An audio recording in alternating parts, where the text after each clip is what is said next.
নমস্কার বন্ধুরা, আমার ছোট্ট চ্যানেলে আপনাদের স্বাগত। বন্ধুরা, আজ দেখুন কতগুলো শাকসবজি হারভেস্ট করেছি। আমার বাগানে দুটো ক্যাপসিকাম হয়েছে, সেই ক্যাপসিকামগুলোই আজ আমি তুলে নেব। তো চলুন ক্যাপসিকামগুলো তুলে নেই। এই দেখুন বন্ধুরা, কি সুন্দর লাল টুকটুকে ক্যাপসিকাম। দেখুন, দেখেছেন? বীজের জন্য রেখেছি আমি। এই দেখুন কি সুন্দর হয়েছে ক্যাপসিকাম। আর এই দেখুন এদিকে একটা, দেখেছেন? আর এই যে ক্যাপসিকামটা, এটা বীজের জন্য রেখে রেখে এই দেখুন প্রায় শুকনো হয়েই গিয়েছে। ক্যাপসিকামগুলো আমি খাই না, আমি বীজের জন্য রেখেছি। কারণ এই যে দেখুন গাছ করেছি ক্যাপসিকামের আমি নিজের হাতে। এই যে গাছগুলো প্রচুর পরিমাণে এখানে গাছ হয়েছিল, আমি অনেককে দিয়েছি এবং কয়েকটা গাছ নষ্ট হয়ে গিয়েছে। আবারও দেখুন এই যে ছোট ছোট চারা বেরোচ্ছে। আর এই যে ক্যাপসিকামটা, এটা আমি বীজের জন্যই এখানে, এই দেখুন কোনো ঝামেলা নেই বন্ধুরা। আমি এইভাবেই ক্যাপসিকামের চারা তৈরি করি। শুধুমাত্র জাস্ট এই বীজ দানাগুলোকে আমি টবের মধ্যে এইভাবে ফেলে দিই, এতেই কিন্তু হয়। আপনারা চাইলে এইভাবেই করতে পারেন। সঙ্গে সঙ্গেই এই যে ক্যাপসিকামের বীজটা এইভাবেই আমি মাটিতে দিয়ে দিই। আর এর ওপর কিছু অল্প ঝুড়া মাটি চাপা দিয়ে দেবো, ব্যাস এতেই হবে। এর থেকে বেশি কিন্তু আমি কোনো কিছুই করব না। মানে বেশি কিছু করতে গেলে তাহলে আর গাছ হবে না। যে অল্প করে কিছু ঝুড়া মাটি আমি এর ওপর চাপা দিয়ে দেবো।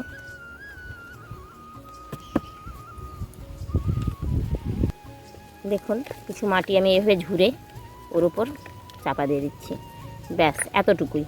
এর থেকে বেশি যদি আপনারা কিছু করতে যান তাহলে কিন্তু সত্যি কথা বলতে গাছ আরও বেশি, আমি মনে করি তাতে বেশি গাছ আরও হতে চায় না। এটা আমার নিজস্ব চিন্তাভাবনা।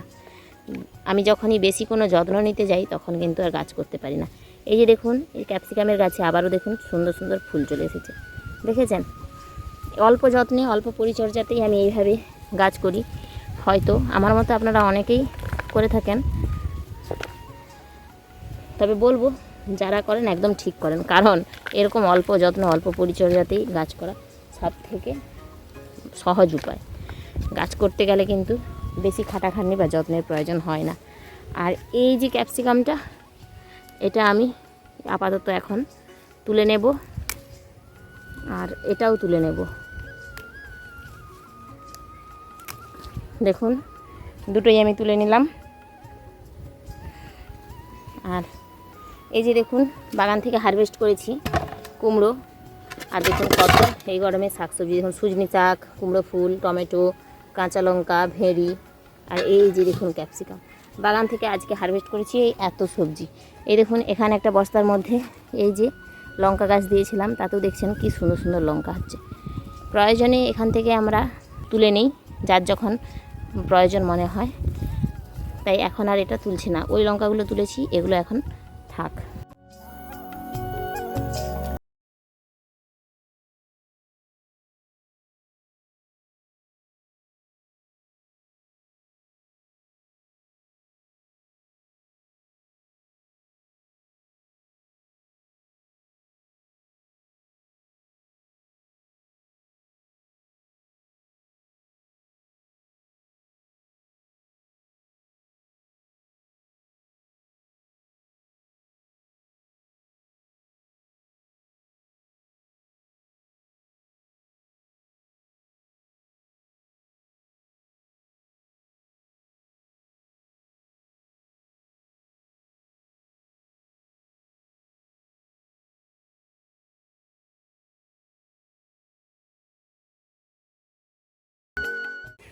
দেখুন গামলাতে কি সুন্দর সুজনি শাক হয়েছে, দেখেছেন?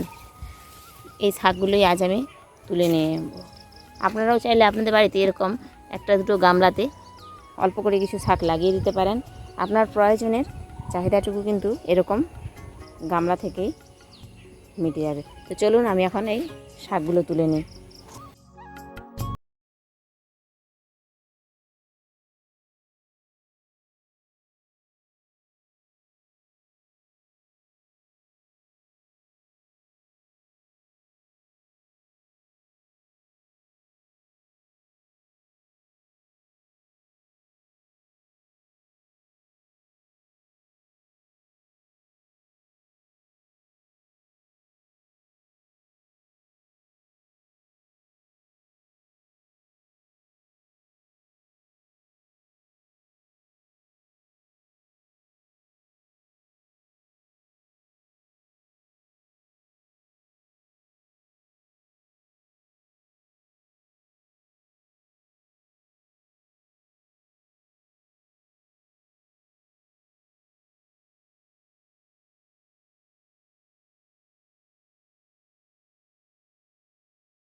যে তুলে নিয়েছিলাম এই কটা ভেঁড়ি, এরকম এই বস্তার মধ্যেই এগুলো আমি এখন রেখে দিই।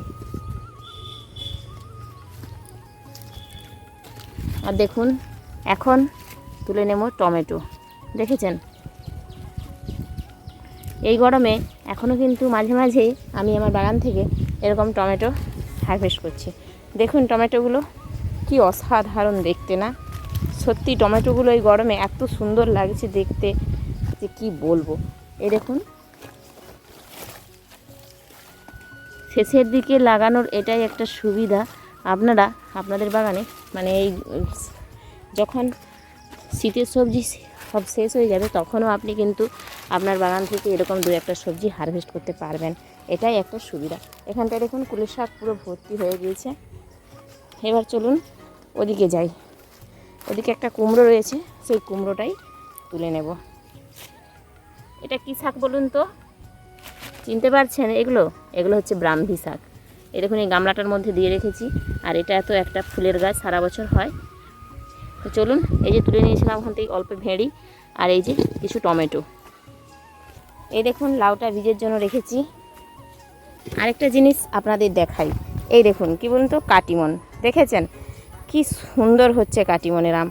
এই দেখুন দুটো হয়েছে, দেখেছেন দুটো আম। আর ওই দেখুন এই যে বস্তাটার মধ্যেই রয়েছে কিন্তু গাছটা, এই দেখুন বস্তাটার মধ্যেই রয়েছে গাছটা। আর কি সুন্দর হয়েছে কিন্তু কাটিমনগুলো। এই বছর যে আম হবে আমি সত্যি কল্পনা করিনি। আমটা দেখেছেন কতটা বড়? দেখুন মানে এত সুন্দর আমটা হবে আমি সত্যি ভাবিনি। আমটা সত্যি খুব সুন্দর হয়েছে। এবার চলুন আপনাদের কুমড়োটা তুলে দেখ। অনেকদিন ধরেই দেখেছি এখানে কুমড়োটা হচ্ছে। এই দেখুন কি সুন্দর একটা কুমড়ো, দেখুন পাক রং এসে গেছে। আর বেশি দিন রাখলে এটা হয়তো নষ্ট করে দেবে, তাই এবার এটাকে তুলে নেব। দেখেছেন কি সুন্দর কুমড়োটা? তো আমি এখন কুমড়োটা ছেড়ে নিই। দেখুন কি সুন্দর কুমড়োটা, দেখেছেন? দেখুন এত সুন্দর কুমড়োটা। ওই যে তুলে নিয়েছি এতগুলো শাকসবজি, আর এই যে কুমড়ো, কি সুন্দর লাগছে না কুমড়োটা? সত্যি কিন্তু এই গরমে এরকম একটা নিজের বাগানের কুমড়ো, আর যদি অল্প একটু পুঁই শাক পাওয়া যায় তাহলে তো কথাই নেই। পুঁই শাক আমার টবে একটু আধটু হচ্ছে। এরকম সবজি যদি টুকটাক আপনারা পেয়ে থাকেন তাহলে তো কথাই নেই। এই দেখুন আগের বছরের পুঁই শাক, সেটাই এখনও কিন্তু একটু আধটু হচ্ছে। দেখুন লাউ শাকের ডগাগুলো দেখেছেন? আর দেখুন লাউ ধরছে, দেখেছেন? এই দেখুন এত সুন্দর সুন্দর ডগা, যদি এরকম মোটা মোটা একটা করে লাউ শাকের ডগা যদি মানে আপনাদের বাগানেও যদি থেকে থাকে এরকম এত সুন্দর সুন্দর লাউ শাক,